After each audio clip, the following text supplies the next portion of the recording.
प्रधानमंत्री नरेंद्र मोदी और गृह मंत्री अमित शाह जी के अलावा बिहार में आज जो प्रचंड जीत हुई है एनडीए अलायंस की, उसके अगर कोई तीसरे चेहरे शिल्पकार हैं तो उनका नाम है केंद्र मंत्री धर्मेंद्र प्रधान जी। धर्मेंद्र प्रधान जी को इस साल के सितंबर महीने में बिहार का प्रभारी घोषित किया गया था। उसके बाद धर्मेंद्र प्रधान जी अपनी टीम के साथ बिहार में ही डेरा डाले हुए थे। दिन रात मेहनत हो रही थी और जब ये मेहनत रंग लाई तो शायद ऐसी लाई जिसकी आशंका और आशा या अंदेशा धर्मेंद्र प्रधान जी को भी नहीं थी। 90 सीट से बीजेपी इस बार बहुमत के तरफ अपनी अलायंस को लेकर गई है। धर्मेंद्र प्रधान जी, बहुत बहुत स्वागत आपका एबीपी पर। बड़ी खुशी हो रही है आपको बधाई देने में। पहले ये बताइए सर कि ऐसी प्रचंड जीत होगी, क्या ये एक्सपेक्टेशन आप लोग को थी या नहीं थी? सच सच बताइएगा। मेघा जी, मैंने आपको भी जब पहले बिहार की चुनाव की कैंपेनिंग में आपसे मिले थे और उन्होंने इनफॉर्मली मैंने आपको कहा था एनडीए एक अद्भुतपूर्व विजय की ओर बढ़ रहा है। मैं इस प्रकार के अद्भुत महाविजय को बिहार की जनता को समर्पित करता हूँ। मैं दिल की गहराई से उनकी आभार प्रकट करना चाहूँगा। बिहार अपना परिचय को पुनः स्थापित किया। इस सभ्यता को जब जब भी कभी चुनौती आई है, आज़ादी के उपरांत भी एक दो बार चुनौती आई है, बिहार भारत में न्यू पॉलिटिकल ऑर्डर लाने में अग्रणी राज्य रहा है। इस बार जिस प्रकार की परिस्थिति, जिस प्रकार की कैंपेनिंग सब हुई थी, उसमें बिहार ने अपने मैच्योरिटी दिखाया, परिपक्वता दिखाया, अपने राजनीतिक सूझबूझ दिखाया। इसकी परिणाम इस महाविजयी हुई है। इस एनडीए की ऊपर बिहार की जनता की भरोसा का ही विजय है। हमने काम किया है, पिछले 20 साल में बिहार में काम किया है। पिछले 11 साल में हमने केंद्र से सरकार में रहते हुए बिहार की सेवा किया है। इस सेवा और काम को बिहार की जनता ने एक आशीर्वाद के रूप में हमको हमारे ऊपर दिया है। मैं इस विजय का समर्पण बिहार की जनता को ही करता हूँ। प्रधान जी, मुझे ये बात बताइए, 2010 में आपको बिहार का सह प्रभारी बनाया गया था, बीजेपी ने आपको सह प्रभारी बनाया था। उस वक्त भी 206 के नंबर से एक ऐतिहासिक जीत दिलाई गई थी एनडीए अलायंस को। इस बार वही ऑलमोस्ट वही 203 पर है ये आंकड़ा, वही जीत रेप्लिकेट करते हुए ये कैसे मैनेज करते हैं धर्मेंद्र प्रधान जी? क्योंकि मुझे याद है सितंबर में जब आपको ये कार्यभार दिया गया था, उस वक्त ही मैंने ये सवाल किया था, आपके टीम से भी किया था कि देखिए पिछली बार जब ये गए थे तो इतनी बड़ी जीत हुई थी, इस बार जा रहे हैं, क्या होने वाला है? और बस वही कहानी दोहराई आपने। कैसे करते हैं धर्मेंद्र प्रधान जी? मेघा जी, ये मेरे ऊपर अन्याय और मत करो कि मैं ही कुछ करवा दिया। मैं तो एक छोटा सा कार्यकर्ता हूँ, मैं गिलहरी हूँ। देखो, ये मूवमेंट बिहार की भी, मैं फिर एक बार कहना चाहूँ विनम्रता से, ये बिहार की विजय है। ये एनडीए के ऊपर बिहार की जनता की भरोसा है। प्रधानमंत्री जी की हिमालय जैसे नेतृत्व को बिहार की जनता ने स्वीकार किया है। मुख्यमंत्री नीतीश कुमार जी की अपनी एक विशालता है, उनका अपना परिचय है, हमारी उपलब्धि है, हमारी दायित्व है, हमारी संवेदनशीलता है। इस सामूहिकता को ही बिहार की जनता ने आशीर्वाद किया है। मैं तो एक छोटा सा कार्यकर्ता हूँ। तो सर, अगर मैं आपसे ये कहूँ कि आपके पास बहुत कई कारण हैं जो आप गिना रहे हैं, अगर मैं आपको कहूं कि धर्मेंद्र प्रधान जी, आपने जो स्ट्रैटेजी बनाई, आप लोग ने जो वहां मेहनत करी है, जो आपने आपकी जो ये पूरी कहानी रची गई है पिछले 1.5-2 महीने में जो आप लोग ने मेहनत करी, आज अगर मैं आपसे ये सवाल पूछूं कि इतने सारे कारणों में सबसे प्रमुख कारण आपके हिसाब से क्या रहा जिसकी वजह से इतनी बड़ी जीत हुई है? बिहार की जनता की परिपक्वता, बिहार की जनता की आगे बढ़ने की चाह, उनके एस्पिरेशन ही सबसे प्रमुख कारण रहा। ये जब कोई समाज में कोई व्यक्ति के अंदर एस्पिरेशन आ जाएगा, फिर वो अपना रास्ता ढूंढता है, कैसे होगा, कौन कर पाएगा, कब तक कर पाएगा, तो फिर वो विकल्प ढूंढता है। विकल्प उनके सामने एनडीए ही उभर के आए। यही प्रमुख कारण, बिहार के आगे बढ़ने की जिंदादिली, आगे बढ़ने की एस्पिरेशन और बिहार की मैच्योरिटी, परिपक्वता और प्रजातंत्र के प्रति प्रतिबद्धता, यही हमारी जीत की प्रमुख कारण है। ठीक है, अगर आप ऐसा कहते हैं तो सर ऐसा है कि आपके विरोधी ऑलरेडी बात करना शुरू कर दिए हैं। एक ट्वीट आया है संजय राउत जी की तरफ से और उन्होंने ये लिखा है कि 10,000 में लोकतंत्र बिकता है, ये बिहार में दिखता है। इस पर क्या कहेंगे कि 10,000 जो आप लोग ने महिलाओं के अकाउंट में डाला, उसका सीधा सीधा परिणाम आज इस जीत में दिख रहा है, क्या कहेंगे आप? देखो, अंगूर की जब नहीं मिलता तो खट्टा का वर्णन हो जाता है। अंगूर कौली नहीं मिला तो वो खट्टा है। जैसे संजय राउत जी की हालत है। इनकी परंपरा रही है, उनकी बुनियाद में बिहार को अपमानित करने की उनकी फितरत है, उनकी स्वभाव है। देखो, इस वोटिंग पे पराजय करना, बिहारियों को गाली मत दो, बिहार को गाली मत दो। आप लोगों के अंदर विकल्प हो नहीं पाए, लोगों की बात को रख नहीं पाए, लोगों की आकांक्षा के साथ आपकी कोई लेन देन नहीं है। आप उसकी ग्लानि में बिहार को क्यों गाली दे रहे हो? कि तो और शर्मनाक और निंदनीय बात है। सर एक बात बताइए, सबसे बड़ी वजह जो हार की आप देखते हैं, जिस तरीके की हार हुई है महागठबंधन की, वो क्या आपके हिसाब से है? उनकी दिवालियापन, उनकी कंफ्यूजन, उनकी नेगेटिविटी, जो भाषा में उन्होंने जो मुद्दों को लेके गया, उन्होंने मुद्दा लेके गया वोट चोरी का।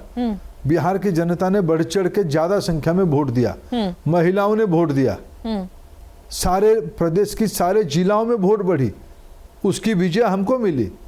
इन्होंने इसको संविधान की किताब लेके हाथ में घूम रहे थे और गाली दे रहे थे संविधान को। इसकी जो अंतर्विरोध बिहार की जनता ने समझा है। ये बिहार की जनता को बुड़बक समझते थे, खुद बुड़बक की समूह है ये। जब इतनी बड़ी जीत होती है सर, तो ऑलमोस्ट हर सेक्टर आपके लिए या जो पार्टी जीतती है उसके लिए वोट करता है। जो MY समीकरण का उल्लेख आज प्रधानमंत्री जी ने भी किया अपने स्पीच में, ये कहा कि MY समीकरण जो एक पार्टी बनाती थी उसको हमने बदल दिया, वो महिला और यूथ का समीकरण बन गया। लेकिन मेरा सवाल आपसे धर्मेंद्र प्रधान जी ये कि जो मुस्लिम थे और जो यादव थे, जो ट्रेडिशनली वोट कर रहे थे RJD अलायंस को, क्या आपको लगता है कि वो भी टूटकर आपकी तरफ आए हैं कुछ? मैं पूरा नतीजा आने के बाद कुछ कहने की स्थिति में रहूंगा, लेकिन मैं आज की विजय बिहार की सभी नागरिकों को, प्रजातंत्र में पक्ष विपक्ष चुनाव की पहले तक होते हैं, चुनाव की नतीजा आने के बाद जिनके पास जिम्मेवारी आती है उनको सबका साथ सबका विकास की दायित्व हो जाता है। ये प्रधानमंत्री नरेंद्र मोदी जी की एक दीर्घकालीन मंत्र बन चुकी है, ये फिलोसफी बन चुकी है। उस समय में मेरे को किसने मेरे को वोट दिया नहीं दिया, जो नहीं दिया वो भी सही, जो दिया उसके आशीर्वाद तो मेरे ऊपर है ही। ठीक है, ठीक है। धर्मेंद्र प्रधान जी, थोड़ा मुद्दे की बात पर आते हैं, और मुद्दे की बात यह है, and correct me if I am wrong sir, ये शायद पहली बार होगा जो कि आप लोगों के पास इतनी भारी मात्रा में सीटें आई हैं। आप सबसे बड़ी पार्टी बनकर उभरे हैं। अब आप बताइए, क्या मुख्यमंत्री अब इस बार बीजेपी से होगा? क्योंकि दावा तो सबसे पहले आप ही का बनता है, मुख्यमंत्री के कुर्सी पर सबसे बड़ी पार्टी बनकर उभरे हैं आप इस बार। एनडीए का होगा। एनडीए का होगा तो उसका क्या मतलब है सर? क्योंकि आगे की कहानी तो यही है। अब थोड़ा सा आप क्लैरिफाई करें हमारे लिए। एनडीए स्टूडियो के विषय नहीं ना मेघा जी, आप मेरे को जानते हो। आप देखो, आप मेरे मित्र, एनडीए हम एकजुट होकर चुनाव लड़े हैं। हाँ। प्रधानमंत्री जी ने आज कहा है, बहुत बड़ी बात आज प्रधानमंत्री जी ने कहा है। हाँ। मैं प्रण करता हूं, मैं प्रतिज्ञा करता हूं, बिहार को विकास करवाऊंगा। प्रधानमंत्री जब कहते हैं एनडीए ही की तरफ से कहते हैं, एनडीए ही नेतृत्व करेगा। देखिए धर्मेंद्र प्रधान जी, ऐसा है कि पिछले 3 महीने से कोशिश कर रहे हैं आपसे, अमित शाह जी से, कि कोई भी बड़ा नेता ये बता दे कि मुख्यमंत्री का चेहरा कौन है, और आप लोग बचते रहे हैं इस बात से। आज भी प्रेस कॉन्फ्रेंस बीजेपी ने की, यही कहा कि सारे एमएलएज मिलकर डिसाइड करेंगे कि कौन मुख्यमंत्री होगा। अब नीतीश कुमार जी ने 20 साल की एंटी इनकम्बेंसी इस बार क्वाइट लिटरली प्रो इनकम्बेंसी में बदल दी है। उनका अभी आंकड़ा आपसे कुछ ज्यादा कम नहीं है। तो क्या आपको लगता है कि नीतीश कुमार जी का भी हक इस कुर्सी पर बने रहने का बनता है या नहीं बनता है? देखिए, जब प्रतिद्वंदिता ही नहीं है, कोई झगड़े ही नहीं है, हक की और बेदखल की बात कहां से आती है? तो क्या वो होंगे मुख्यमंत्री आपके? ने खुद कहा है कि हम एनडीए के लिए आशीर्वाद। देखिए, यह स्टूडियो के विषय नहीं है ना, मैं आपको कह रहा हूं, जो आज हमारी मित्रों ने जिन्होंने प्रेस कॉन्फ्रेंस में कहा है, ये दोनों दल की ओर से कहा है। हाँ। हमारी 5 दलों की एनडीए है, Bharatiya Janata party, Janata Dal United, RLM, LJP and Hindustan Awam Morcha. ये 5 पार्टियों की नेता बैठ के एनडीए की सरकार ही बनाएंगे। आप निश्चित रहिए, ये भ्रम में मत रहिए। मेरे प्रतिद्वंदियों के अंदर भ्रम रहा, उनको सारे चीज अपेक्षा में रहे, खुद ही उनको आज मुंह की खाना पड़ा है। बिहार की जनता ने एनडीए को ही मैंडेट दिया है। कोई बड़ा, कुछ मेरे लिए उतना ही महत्वपूर्ण है। 4 सीट जीतने वाले उपेंद्र कुशवाहा जी हैं, 5 सीट जीतने वाले जितना मांझी साहब हैं, और चिराग जी की परफॉर्मेंस कोई कम नहीं रहा इस बार। बिल्कुल जेडीयू बहुत बड़ा अच्छा प्रदर्शन किया, बीजेपी तो अच्छा किया ही क्या है। ये पांचों लोगों की परफॉर्मेंस प्रधानमंत्री जी की देखरेख में हुई है। ये सबसे बड़ा उपलब्धि है। बिहार की जनता ने कोई एक पार्टी को वोट नहीं दिया है, एनडीए को वोट दिया है। हम एकजुट हैं और एनडीए की ही मुख्यमंत्री होगी। तो मुझे ये पूछना पड़ेगा धर्मेंद्र प्रधान जी, देखिए ऐसा है 20 साल से मुख्यमंत्री वो हैं, जनता के मन में ये बात तो थी ही कि मुख्यमंत्री आगे भी वही रहेंगे अगर एनडीए अलायंस जीतती है, पर आप लोग क्लियरली ये बात बोल नहीं रहे हैं। आपको याद दिलाऊं, आज सुबह और कल से ये पोस्टर्स लगाए हैं जेडीयू वालों ने कि टाइगर अभी जिंदा है। मुख्यमंत्री नीतीश कुमार जी के चेहरे पर ये पोस्टर्स बड़े बड़े लगे हैं पार्टी ऑफिस के सामने कि टाइगर अभी जिंदा है। उनके तरफ से तो मैसेजिंग पूरी क्लियर है कि नीतीश कुमार जी ही मुख्यमंत्री होने चाहिए, लेकिन आप लोग बोल ही नहीं रहे हैं सर। देखिए मेघा जी, मैं आपको आदर करता हूं, आपकी प्रश्न पूछना आपकी दायित्व है, नहीं तो फिर आपका कैसे दुनिया में कैसे मैंने चलेगी कैसे। मैं आपको कहाँ अनादर कर रहा हूं, लेकिन मेरे उत्तर बड़ा स्पष्ट है। नीतीश कुमार जी की नेतृत्व को इस प्रकार की पोस्टर से तुलना मत करिए। नीतीश कुमार जी बहुत बड़े नेता है। भारत की राजनीति में नीतीश कुमार जी की अपनी आप एक स्थान है। प्रधानमंत्री जी ने उनको साथ लेकर चुनाव में लड़े हैं और प्रधानमंत्री ने आज सबसे बड़ी बात कही है कि मैं बिहार की देश के प्रधानमंत्री ने कहा मैं बिहार की जनता को वचन दिया है, मैं बिहार की विकास करूंगी, मेरा प्रण है। तो क्या समझे एनडीए कि का ही होगा, बीजेपी का मुख्यमंत्री होगा? मत रहिए। क्या समझे सर? ये प्रश्न स्टूडियो में क्या समझे सर? एनडीए का होगा, मैं आपको जिम्मेवारी के साथ कहता हूँ, एनडीए का ही होगा। अच्छा ठीक है, चलिए इस मुद्दे पर अब नहीं पूछूंगी क्योंकि इसके बाद मुझे कोई क्लियर आंसर नहीं मिलने वाला है आपसे। लेकिन ये बताइए सर, आप तो इतने समय से बिहार में हैं, नीतीश जी से नाराजगी जो नहीं दिखी इस बार, जो लोगों की एंटी इनकम्बेंसी 20 साल में दिख सकती थी, जो पिछले 5 साल पहले जब चुनाव हो रहे थे काफी नाराजगी थी, 43 पे सिमट गए थे नीतीश जी की पार्टी, इस बार नहीं दिखी, उसकी क्या वजह हुई सर? क्योंकि विश्वसनीयता, क्रेडिबिलिटी, प्रजातंत्र में कुछ भी चीजों को स्थायी रूप में देखा नहीं जाता है, ये बदलते रहता है, चेंज होते रहता है। आज एनडीए की क्रेडिबिलिटी बहुत ऊपर है। प्रधानमंत्री नरेंद्र मोदी और मुख्यमंत्री नीतीश कुमार उसकी छवि है, उसकी गारंटर बन चुके हैं। ओके धर्मेंद्र प्रधान जी, आप तो लकी मैन साबित हो रहे हैं बीजेपी के लिए। जहां आपको भेजा जाता है वहां प्रचंड जीत करा देते हैं। हरियाणा में जीत करा दी, अब बिहार में जीत करा दी। अब सर ये बताइए कि आगे कोई बड़ी दायित्व मिलने वाली है धर्मेंद्र प्रधान जी को? बहुत सारी अटकलें लगाई जा रही हैं सर। मेघा जी, आप बिहार से आते हो, आज आपने लड्डू खाया कि नहीं खाया? अभी तक तो नहीं खाया। कल लड्डू लेके आइए, कल हम मिलके सेलिब्रेट करेंगे। आज तो बिहार की सेलिब्रेशन की विषय है। बिहार की माताओं की, बिहार की युवाओं की, बिहार के गरीबों की, बिहार के किसानों की विजय है। पर आज इस समय में हम विजय की बात करें, उत्साह की बात करें। सर उत्साही की तो बात कर रहे हैं। मैं आपकी पार्टी कवर करती हूँ, इसलिए तो आपसे ये सवाल पूछ रही हूँ कि अध्यक्ष जो कि अब नया बनना है बीजेपी का, अब सभी अटकलें लगा रहे हैं कि धर्मेंद्र प्रधान जी के लिए बस अब रास्ता पूरी तरीके से साफ हो गया है। इतना बढ़िया परफॉर्मेंस हुआ है। आप बीजेपी का, मेघा जी, आप बीजेपी की बीट हो, बीजेपी को कवर करते हो। बीजेपी में आपका यही समझ बने कि स्टूडियो में हम और आप मिलकर बीजेपी का रणनीति तय करेंगे? आपसे सवाल पूछना मेरा काम है। चीजों की स्टूडियो में सब तय नहीं होते हैं। बिल्कुल नहीं होता है, बिल्कुल नहीं होता है। पर देखिए, जो हमारी इंफॉर्मेशन है, जो खबरें आ रही हैं कि शायद ऑलमोस्ट ये मैटर अब तय हो चुका है कि कौन होगा बीजेपी का नया अध्यक्ष। उसमें से एक नाम आपका है।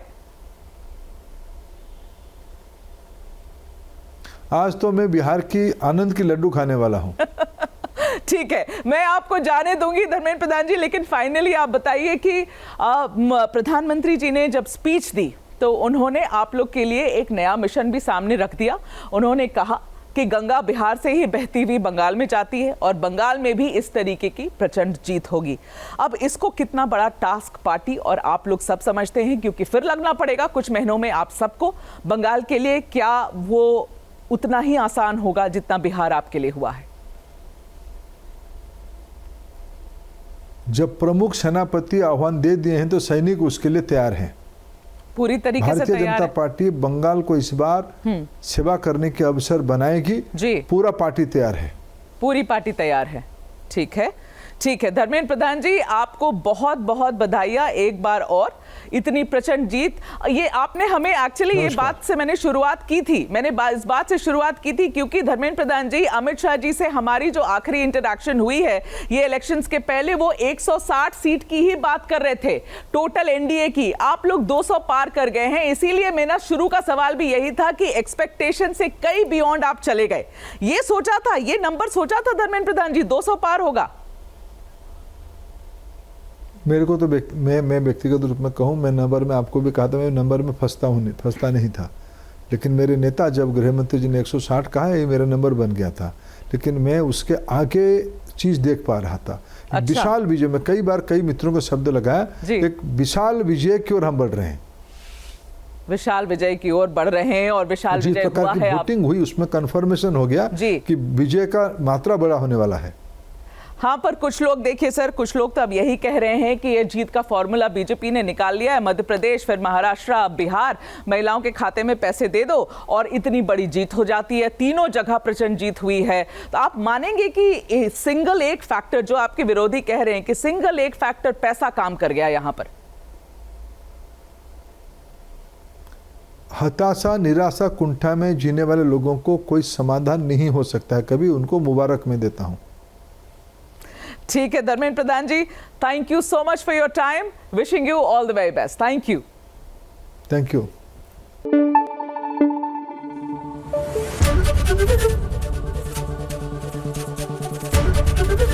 एबीपी न्यूज आपको रखे आगे।